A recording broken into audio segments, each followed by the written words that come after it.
Back. Karnataka ಕ್ರೈಸ್ತ ಅಲ್ಪಸಂಖ್ಯಾತರ ಜಾಗೃತಿ ವೇದಿಕೆ ವತಿಯಿಂದ ಕ್ರೈಸ್ತ ಪದವೀಧರ ಸನ್ಮಾನ ಕಾರ್ಯಕ್ರಮವನ್ನು ಆಯೋಜಿಸಲಾಗಿತ್ತು. ಬೆಂಗಳೂರಿನ ಜೆಸಿ ರಸ್ತೆಯ ಪುಟ್ಟಣ್ಣಾಪುರ ಭವನದಲ್ಲಿ ಆಯೋಜಿಸಿದ್ದ ಕಾರ್ಯಕ್ರಮದಲ್ಲಿ ಶೈಕ್ಷಣಿಕ ಕ್ಷೇತ್ರದಲ್ಲಿ ಸೇವೆ ಸಲ್ಲಿಸಿ ಡಾಕ್ಟರೇಟ್ ಪಡೆದವರಿಗೆ ಗೌರವವನ್ನು ಸಲ್ಲಿಸಲಾಯಿತು. ಈ ವೇದಿಕೆಯು ಕಳೆದ 15 ವರ್ಷಗಳಿಂದ ಕ್ರೈಸ್ತರಿಗೆ ಸರ್ಕಾರದ ಯೋಜನೆಗಳು, ಹಿಂದುಳಿದವರಿಗೆ ಸೌಲಭ್ಯಗಳನ್ನು ಒದಗಿಸ್ತಾ ಬಂದಿದೆ. ಕರ್ನಾಟಕ ಕ್ರೈಸ್ತ ಅಲ್ಪಸಂಖ್ಯಾತರ ಜಾಗೃತಿ ವೇದಿಕೆಯು ಇಲ್ಲಿವರೆಗೂ ಒಟ್ಟು 12 ವಿಭಾಗಗಳಲ್ಲಿ ತನ್ನದೇ ಆದ ವಿಶಿಷ್ಟ ರೀತಿಯ ಜಾಗೃತಿ ಕಾರ್ಯಕ್ರಮಗಳನ್ನು ಆಯೋಜಿಸಿ ಸಾವಿರಾರು ಮಂದಿಗೆ ಮಾರ್ಗದರ್ಶನ ನೀಡುವಲ್ಲಿ ಸಹಕಾರಿಯಾಗಿದೆ.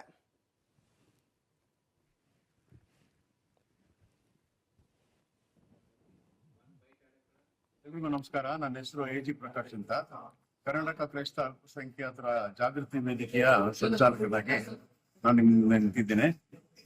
ಈ ಒಂದು ಕಾರ್ಯಕ್ರಮವನ್ನ ನಾವು ನಮ್ಮ ವೇದಿಕೆ 15 ವರ್ಷಗಳ ಸುದೀರ್ಘ ಸೇವೆ ಮಾಡೋದಕ್ಕಾಗಿ, ಅದರ ಒಂದು ಸವಿನೆನಪಿಗಾಗಿ ಈ PhD ಪದವೀಧರರು ಕಥೋಲಿಕ ಕ್ರೈಸ್ತ ನಿಮಿತ್ತವಾಗಿ ಅವರಿಗೆ ಈ ಸನ್ಮಾನ ಕಾರ್ಯಕ್ರಮವನ್ನು ಮಾಡೋದಕ್ಕೆ ನಾವು ಇದು ಈ ಪುರಭವನದಲ್ಲಿ ಏರ್ಪಡಿಸಿದ್ದೇವೆ.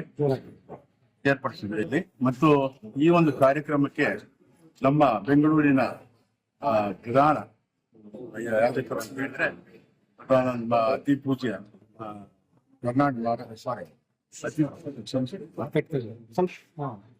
ಬೆಂಗಳೂರಿನ ಪರಮ ಪೂಜ್ಯ ಪೀಟರ್ ಮಚಾಡ್, ನಮ್ಮ ಬೆಂಗಳೂರಿನ ಮಹಾಧರ್ಮಾಧ್ಯಕ್ಷರು ಅವರೇ ಈ ಅಧ್ಯಕ್ಷತೆಯನ್ನು ವಹಿಸಿಕೊಂಡು ಆ ಸನ್ಮಾನ ಕಾರ್ಯಕ್ರಮದಲ್ಲಿ ಭಾಗವಹಿಸಿ ಅಷ್ಟು ಮಂದಿಗೆ ಸುಮಾರು 78 ಮಂದಿಗೆ ಈ ಸನ್ಮಾನ ಕಾರ್ಯಕ್ರಮವನ್ನ ಏರ್ಪಡಿಸಿಕೊಂಡಿದೆ. ಅವರಿಗೆ ಸನ್ಮಾನ ಮಾಡ್ತಿದ್ದಾರೆ.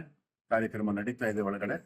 ಅದ್ರ ಜೊತೆಗೆ ನಮ್ಮ ಮಾಜಿ ಜಂಟಿ ಸಹ ಕಾರ್ಯದರ್ಶಿಯಾಗಿದ್ದಂತಹ ಶ್ರೀ ಬ್ರಾಡಿಕಸ್ ಅವರು ಬಂದಿದ್ದಾರೆ. ಅದ್ರ ಜೊತೆಗೆ ನಮ್ಮ